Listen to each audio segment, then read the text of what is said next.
Watsy is at it again, man, trying to milk the shit out of Dungeons and Dragons. And I want to discuss here how this kind of relates into Flesh and Blood PvE that's probably coming out in the next year or so. I think that this could bring a lot more players than originally expected into Flesh and Blood PvE when it gets released because of what Watsy's doing. So if you haven't really caught up with the news lately, essentially a new version of D&D is coming out from what I read on the interwebs or something.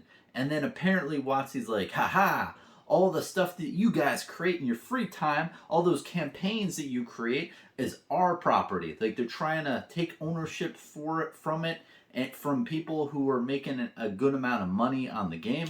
Notably, one of the biggest entities is Critical Role.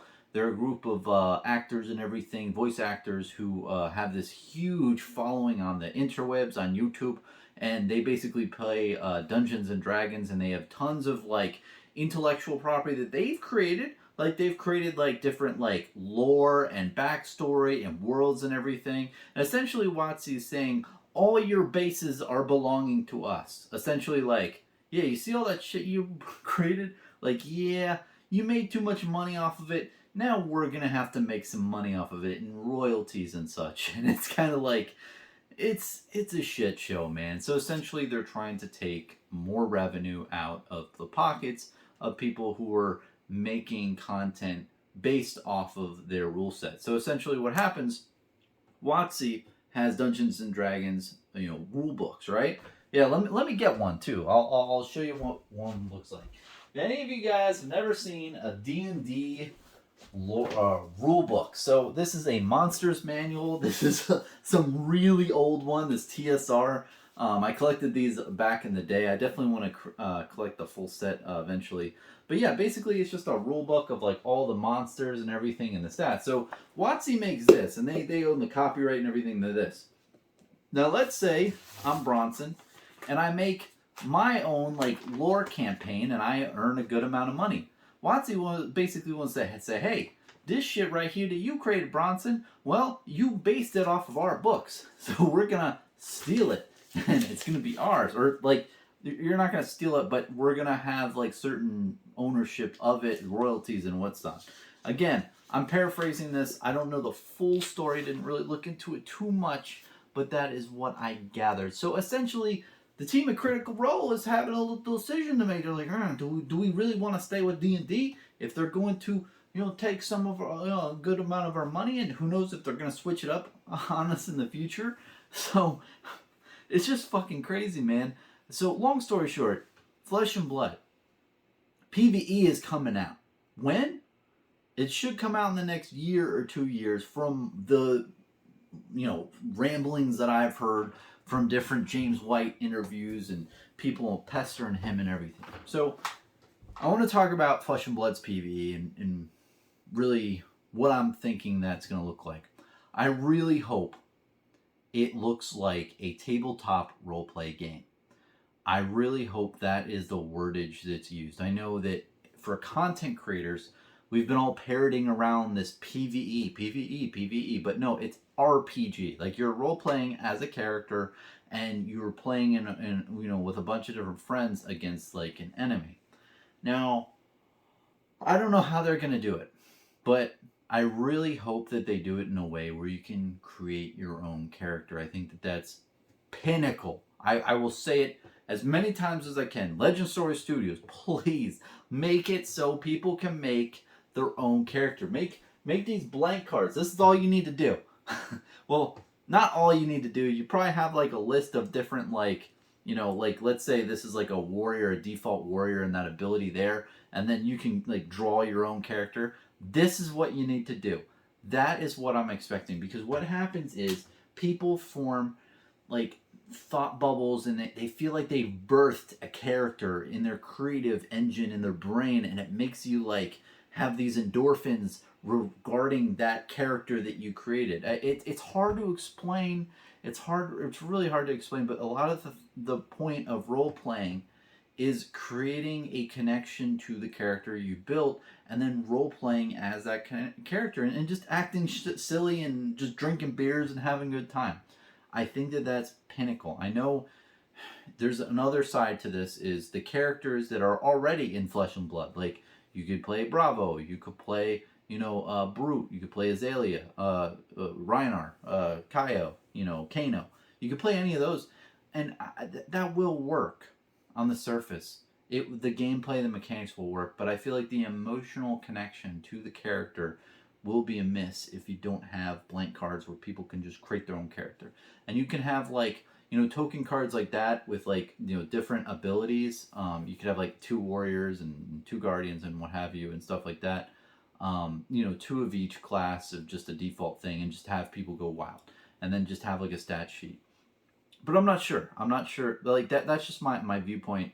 But there's so many different factors that we don't know. We don't know if there going to be a Flesh and Blood rule book out there where they have like different things where you can build your own campaigns and such. Are they going to have it a lot more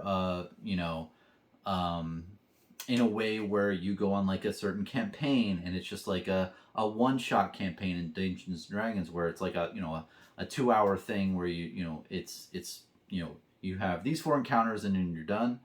Or are you going to have like a dungeon master person figuring out like what the next steps are and using a book like this in order to determine what's going to happen next? That's it's definitely the struggle here. But overall, I think that based on the current market with everything happening in Dungeons and Dragons now in Q1 2023, this is like the burning embers that is going to erupt into the massive wildfire in the next in the next 6 months, where you could see a lot of D&D players saying, well, if my favorite people on Critical Role aren't playing the game, I'm not gonna play either. You're gonna have this movement like we saw with Magic the Gathering 30, and it's crazy too. Like just it's only been 3 months since Magic the Gathering 30th, and you had like the Professor Tolarian Community College have a huge exodus of players come over to Flesh and Blood buying a ton of Blitz decks. And now, like early on in Q1 2023, you have this D&D thing on the horizon that may boil over and cause people to go into Flesh and Blood. But I think it's important. Reach out, like Legend Story Studios, man. If you're listening to me now, on the DL, like reach out to Critical Role. Reach out to any other like role playing groups out there that have high player base. Maybe you can put something out, as a beta test or something, like some rule book like this. It's like a beta book that's just like, hey, this is the official like thing, but we're still play testing it. Have at you. We're gonna have official things in a bit. That may or may not work. The only issue to that is that Legend Story Studios likes to do things perfect. Like they like to put product out there that's complete, finalized, it's high quality product. That's why they have, I think, the new classic TCG, because they are ballers. They do things to the utmost potential that they do. They don't half-ass things. They full-ass things hard. So I could see how putting out like a beta book that's kind of like, half done is might not be conducive to what your brand and your image is. But it's kind of like a catch-22. Is like in 2023, it does seem like a lot of these entities will be double thinking. Like, hey, do I want to continue my campaigns with my current groups on D&D and worry about getting screwed in the end where they own my material? Do you really want to get into that bullshit? Or do you want to hop over into a hot new game like Flesh and Blood, and you have things like amulets, and you have cards like amulets, and everyone gets a deck and everything, and you have a lot more player base and stuff like that. And like I feel like with cards too, like just to ramble, like I played D&D in the past, and there's this one game, there's this one campaign I remember very distinctly. It was called The Deck of Many Things. It's a very popular campaign in D&D, I believe 4E, right? And it was like literally a 52 card deck, and you pulled a card from the deck if you wanted to, and you essentially like something really good happens to you or something really bad happens to you, and you have to live with those consequences. But the cool part about it was a physical thing that you could touch and feel. I think that when players are able to do that in RPG, it's huge, because basically if you're like You beat the goblin and you get like a mythical sword. If you just literally write that in pen and paper, that doesn't feel much. But if you're like, ooh, you open the chest to find an amulet of assertiveness. Now you're not. Now you're less of a pussy. Like, you could have that. So, ultimately, having a card and having a physical thing that you get when you're playing is definitely something that's going to enhance that type of playability in my mind. It's currently not really in D&D currently, I feel. But once you have a deck building type thing, I think you're going to have more of that. So anyway, don't want to ramble on too much. Long story short, WotC's just they're doing this. They're just milking the shit out of any IP that they can get their hands on, and we're starting to see that with D&D play out. Legend Story Studios is currently in Q1 2023 refining the PvE experience internally. Not much has leaked at all of what they're doing. I personally think that they should do an RPG style thing. I don't think they should do a one-shot. I think they should try to mimic as much as possible the D&D book format, but put their own spin on it and whatnot, and not copy like the exact stuff like this. Have stuff that you can put in, and I think with the card mechanics as well, it's going to completely like be different from this. Like essentially, you could have like a wild boar, right? Wild boars have like 3 ravenous rabble, blues, yellows, and reds, and then they have like just some other cards randomly in their decks or something. Just you can create like enemies based off of the cards and put them in instead of stats, right, in lieu of stats. So I think there's definitely something to be said about that. And there's a lot of other things you could tweak, but the long and the short of it is, now's a good time to start like funneling them into Flesh and Blood, because I think that they're looking, and if they see that Flesh and Blood is popping off, getting popular, and we're committed to like 100% great games and not trying to steal other people's IP, and you can create whatever world you want in the land of Flesh and Blood Wraith, of course you're going to have Flesh and Blood intellectual property, which is the land of Wraith and everything at all like this. You can have a main campaign in Flesh and Blood where it's a campaign that you follow as a group. Of course, have that. But as a separate thing, have this. Have a rule book where people can make their own adventures and create themselves. I mean, I think that that's kind of, the point of all this, right? Is to make people be more creative and branch out like that. So anyway, I just want to make a video about this topic because, I think that people haven't really put that string together yet on the conspiracy board. And it's definitely an opportunity in 2023 in the beginning, I think.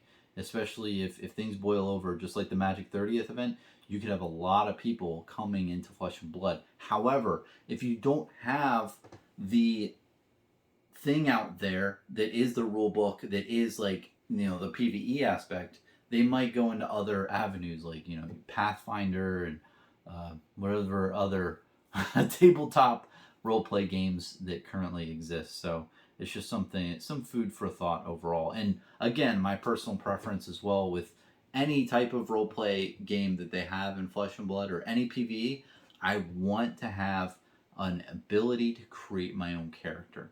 That's like the biggest thing. Other than that, I fully think that Legend Story Studios can like do a great. I know they're gonna hit it out of the park with it. I know they're gonna make a really good quality product. I just want to be able to create a character. And I think people should be able to, because then they just feel that emotional connection to it instead of having like a prefab character that you just have to pick. So that's my ramblings. Let me know what you think. Cheers, man. Have a good one.